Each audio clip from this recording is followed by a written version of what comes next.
आपका विश्वास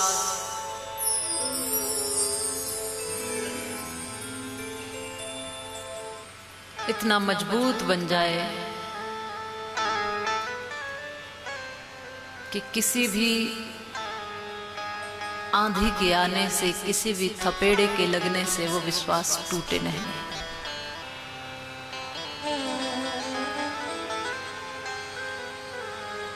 इतना मजबूत विश्वास।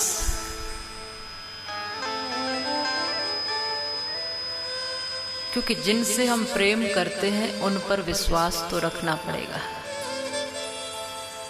और यदि विश्वास नहीं है तो प्रेम भी नहीं है। प्रेम है तो विश्वास तो रखना पड़ेगा, बिना विश्वास के प्रेम अधूरा।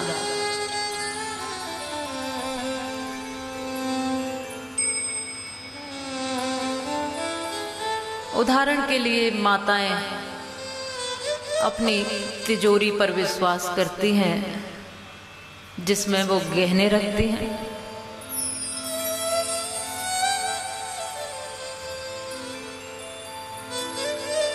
बहुत महंगे, बहुत कीमती गहने हैं, बहुत महंगे आभूषण हैं, लेकिन तिजोरी पर विश्वास करके उनमें गहने रखती हैं, जबकि ये जानती हैं कि गहने जितने कीमती हैं उतनी कीमती तिजोरी नहीं है। जितने कीमती गहने हैं उतनी कीमती तिजोरी नहीं है, और जितनी कीमती तिजोरी है उस तिजोरी में ताला उतना कीमती नहीं है, और जितना कीमती उस तिजोरी का ताला है उस ताले की चाबी उतनी कीमती नहीं है। लेकिन छोटी सी चाबी ताला खोल भी देती है और ताला बंद भी करती है। पूरी तिजोरी लेकर हम नहीं घूमते हैं,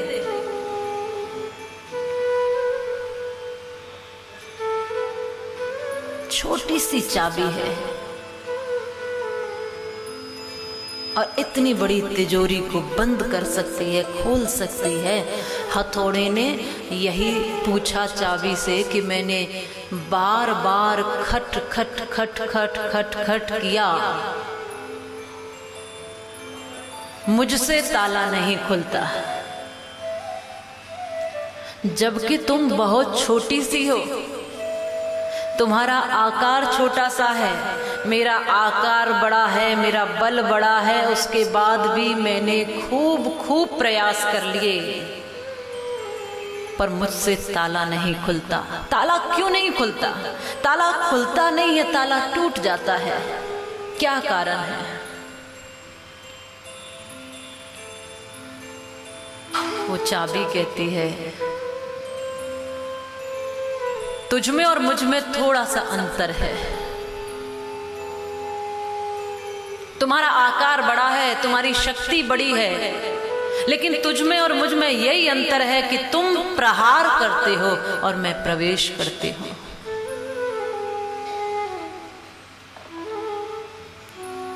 प्रहारों से रिश्ते मजबूत नहीं होते, प्रहारों से प्रेम प्रकट नहीं होता। प्रहारों से चोट लग सकती है, पर प्रहारों से कभी मजबूती नहीं आ सकती। यदि आपको मजबूती चाहिए, यदि कहीं आपको रिश्ता जोड़ना है, रिश्ते की मजबूती देखनी है, तो आपको प्रवेश करना सीखना पड़ेगा। और वो रिश्ता किसी के भी साथ हो, या तो संसार में या फिर परमात्मा के साथ, जहां पर भी है, ये रिश्ते की परंपरा है कि आपको उस रिश्ते को समझने के लिए उसके मन की गहराई को समझना पड़ेगा, उसके भीतर प्रवेश करना पड़ेगा।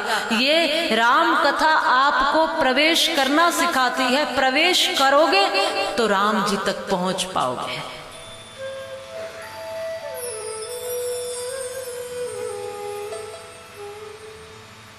बिना प्रवेश किए कुछ नहीं मिलेगा।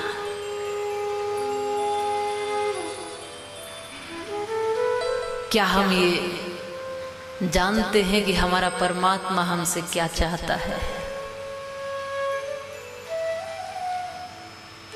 क्या हम ये जानते हैं कि हमें क्या करना चाहिए?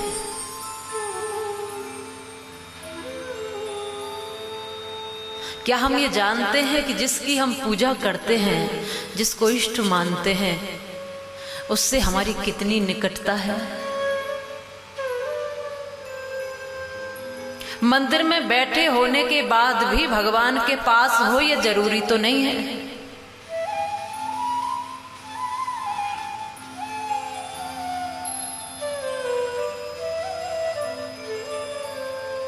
चिंतन का समय है तो चिंतन कीजिए।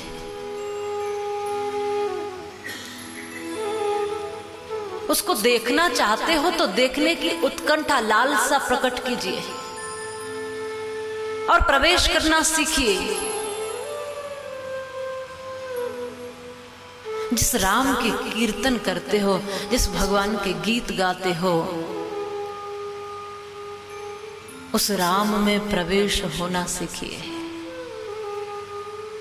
या तो राम में मिलना सीखिए या राम जी को मिलाना सीखिए। या तो स्वयं में मिला लो तो एक हो जाए, या उसमें मिल जाओ तो भी एक हो जाए।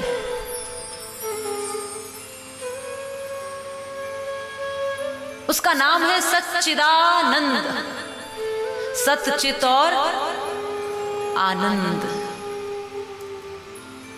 तीन शक्तियां हैं, सत, चित और आनंद, जो तीनों उसके पास है। और तीन सत्ताएं, ईश्वर, जीव और प्रकृति। कई बार मैंने बड़ी गहराई से लोगों को देखा है। जीवन में प्रत्येक, मैंने कहा था कि प्रत्येक कदम गहराई से रखा करो, समझदारी से रखा करो और जीवन को बड़ी गहराई और स्पष्टता से देखना सीखिए। आंखें बंद करके जीना नहीं, आंखें खोल करके जीना सीखिए। श्वास श्वास का ध्यान रहे, ऐसी जिंदगी सीखिए जीना। मैं जब देखती हूँ कि लोग मंदिर जाते हैं, और जब मंदिर जाते हैं उनके चेहरे की तरफ गहराई से देखो, वो कुछ प्यासे से होते हैं, कुछ पाना चाहते हैं, कुछ देखना चाहते हैं, किसी से मिलना चाहते हैं, कुछ ढूंढना चाहते हैं, तब तो मंदिर में आए हैं। कुछ देखने की इच्छा है, कुछ उत्कंठा है, मंदिर जा रहे हैं, बड़ी तल्लीनता है दर्शन के लिए। लेकिन जब लौटते हैं, लौटते समय भी मुझे लोगों के चेहरे में कोई परिवर्तन नजर नहीं आता। ऐसा लगता नहीं कि ये कुछ पाकर के लौट रहे हैं, ऐसा लगता नहीं कि इनके चेहरे का नूर ही बदल चुका है, ऐसा लगता नहीं कि इनके नेत्रों में ज्योति चमक उठी है। जैसे गए थे वैसे ही लगता है कि वापस आ गए, कुछ मिला नहीं।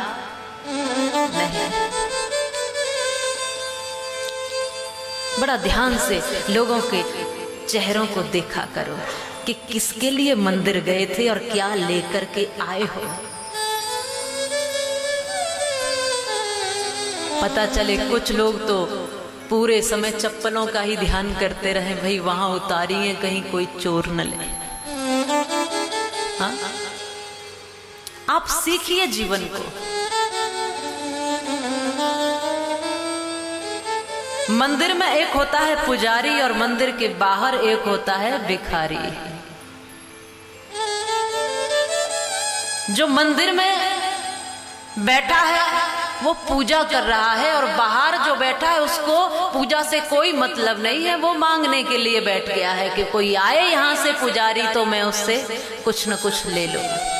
अभी हमें सोचना है कि हम पुजारी बनना चाहते हैं या भिखारी बनना चाहते हैं। अरे तुम भिखारी नहीं, तुम्हें अधिकारी बनना चाहिए। परमात्मा की प्रत्येक वस्तु पर मनुष्य का अधिकार है और हम सबके लिए ही वो बनाई है। पर लोग मुझे अतृप्त से दिखाई देते हैं। पूरा जीवन निकलने के बाद भी, कितने मंदिरों में जाने के बाद, कितने तीर्थ करने के बाद भी वो तसल्ली, वो संतुष्टि, वो ठहराव, वो आत्म शांति दिखाई कम देती है।